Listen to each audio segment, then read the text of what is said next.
అందరికీ నమస్కారం. మన చుట్టూ ఉన్న పెద్ద పెద్ద బిల్డింగ్స్, ఆఫీసులు అసలు ఇవన్నీ ఎలా పనిచేస్తాయో ఎప్పుడైనా ఆలోచించారా? గోడల వెనక మన కంటి కనిపించని ఒక అద్భుతమైన ఇంజనీరింగ్ ప్రపంచం ఉంది. ఈరోజు మనం దాని గురించే వివరంగా మాట్లాడుకోబోతున్నాం. ఒక పెద్ద స్కైస్క్రేపర్ ఉంది అనుకుందాం. మండు వేసవిలో కూడా లోపల ఎలా చల్లగా ఉంటోంది. రాత్రంతా లైట్లు ఎలా వెలుగుతున్నాయి. అంత పైకి అంటే 100వ ఫ్లోర్కి కూడా నీళ్లు ఎలా వెళ్తున్నాయి. భలే ఆశ్చర్యంగా ఉంది కదా.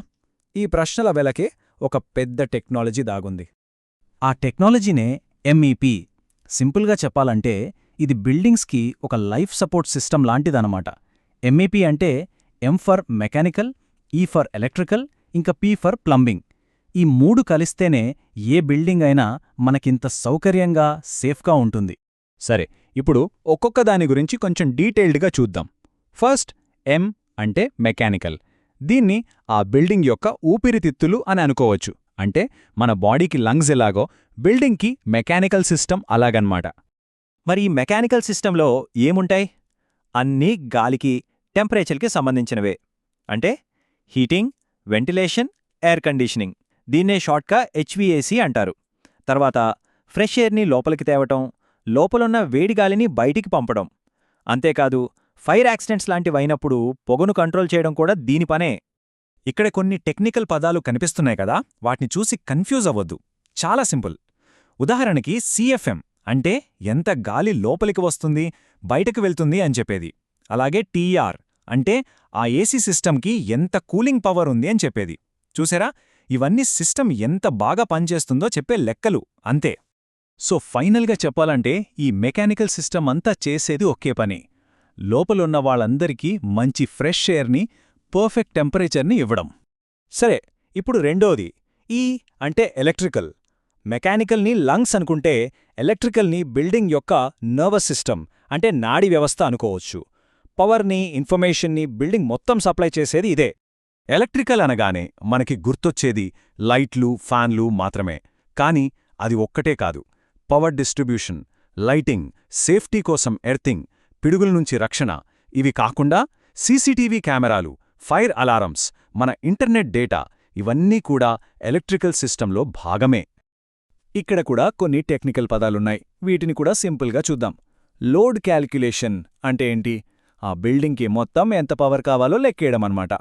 వోల్టేజ్ డ్రాప్ అంటే ఒక పొడవాటి కేబుల్ చివరికి వచ్చేసరికి కొంచెం పవర్ లాస్ అవుతుంది కదా, దాన్ని లెక్కేయడం. సింపుల్ కదా. సో ఈ ఎలక్ట్రికల్ సిస్టమ్ యొక్క మెయిన్ గోల్ ఏంటంటే బిల్డింగ్లో ఉన్న ప్రతి ఒక్క స్విచ్కి, ప్రతి ఒక్క ప్లగ్ పాయింట్కి సేఫ్గా, కరెక్ట్గా పవర్ అందాలి, మధ్యలో ఎలాంటి ఇబ్బంది రాకుండా చూసుకోవాలి. రైట్. ఇక ఆఖరిది పి అంటే ప్లంబింగ్.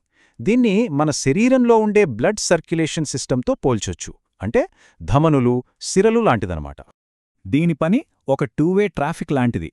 ఒకవైపు నుంచి మంచి నీటిని లోపలికి తీసుకురావడం, మరోవైపు నుంచి వేస్ట్ వాటర్ని, వర్షపు నీటిని సేఫ్గా బయటకు పంపేయడం. ఇది మాత్రమే కాదు, ఫైర్ సేఫ్టీకి వాడే స్ప్రింక్లర్లు, హైడ్రెంట్లు కూడా ప్లంబింగ్లో భాగమే. ఇక్కడ కూడా కొన్ని ముఖ్యమైన పదాలున్నాయి. జీపీఎం లేదా ఎల్పీఎం అంటే నిమిషానికి ఎన్ని లీటర్ల నీళ్లు ఫ్లో అవుతున్నాయో చెప్పేది. బ్యాక్ ఫ్లో ప్రివెన్షన్ అనేది చాలా ఇంపార్టెంట్ సేఫ్టీ డివైస్. ఇది వేస్ట్ వాటర్ మళ్లీ వెనక్కి వచ్చి మనం మంచినీటి పైపుల్లో కలవకుండా ఆపుతుంది.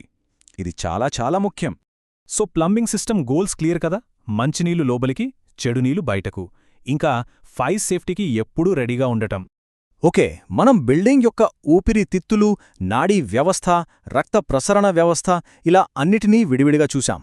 కానీ అసలు మ్యాజిక్ ఇవి విడివిడిగా పనిచేయడంలో లేదు. ఇవన్నీ కలిసి ఒక మ్యూజికల్ సింఫనీలా ఎలా కోఆర్డినేట్ చేసుకుంటాయన్న దానిలోనే ఉంది.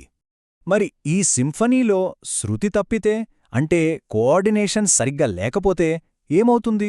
చూడండి, ఎడమవైపు ఉన్నట్టు గందరగోళం, పైపులు, డక్టులు ఒకదానికొకటి గుద్దుకోవడం, పని ఆలస్యమవడం, ఖర్చులు పెరిగిపోవడం. అదే కుడివైపు చూస్తే సరైన కోఆర్డినేషన్తో అంత సాఫీగా, పద్ధతిగా జరిగిపోతోంది. మరి ఇంజనీర్లు ఇంత పర్ఫెక్ట్గా ఎలా ప్లాన్ చేస్తారు? దానికి వాడే టూల్ పేరే BIM అంటే బిల్డింగ్ ఇన్ఫర్మేషన్ మోడలింగ్. సింపుల్గా ఇదొక 3D మాస్టర్ ప్లాన్ అనుకోండి. అసలు కన్స్ట్రక్షన్ మొదలు పెట్టక ముందే కంప్యూటర్లోనే మొత్తం బిల్డింగ్ని కట్టి చూస్తారన్నమాట. దీనివల్ల ఏ పైపు ఏ వైరు ఎక్కడ అడ్డొస్తుందో ముందే తెలిసిపోతుంది. ఈ కోఆర్డినేషన్ అనేది ఏదో ఒక్కరోజుతో అయ్యే పని కాదు. ప్రాజెక్ట్ మొదలైన దగ్గర్నుంచి, అంటే ఐడియా స్టేజ్ నుంచి కట్టడం పూర్తయి దాన్ని వాడుతున్నంతకాలం ఈ ప్రాసెస్ కంటిన్యూ అవుతూనే ఉంటుంది. అసలు ఇంత కష్టపడి కోఆర్డినేట్ చేయడం వల్ల లాభమేంటి? చాలా ఉన్నాయి. చూడండి, డిజైన్ పర్ఫెక్ట్గా ఉంటే సైట్లో మళ్ళీ పగలగొట్టి కట్టాల్సిన పనుండదు. డబ్బు, టైము రెండూ సేవ్ అవుతాయి. ఎనర్జీ ఎఫిషియెంట్ సిస్టమ్స్ వల్ల కరెంట్ బిల్లు తగ్గుతుంది, పర్యావరణానికి మంచిది. అన్నిటికన్నా ముఖ్యంగా లోపల పనిచేసే వాళ్లకి మంచి కంఫర్ట్, ప్రశాంతత దొరుకుతాయి. దానివల్ల ప్రొడక్టివిటీ కూడా పెరుగుతుంది. సో ఈ మాట కరెక్ట్గా సరిపోతుంది.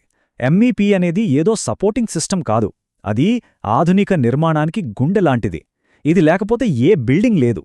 కాబట్టి నెక్స్ట్ టైం ఏదైనా బిల్డింగ్లోకి వెళ్ళినప్పుడు ఒక్క క్షణం ఆగి ఆలోచిస్తే గోడల వెనుక నడుస్తున్న ఆ అద్భుతమైన సింఫనీ మనక్కూడా వినిపిస్తుందేమో.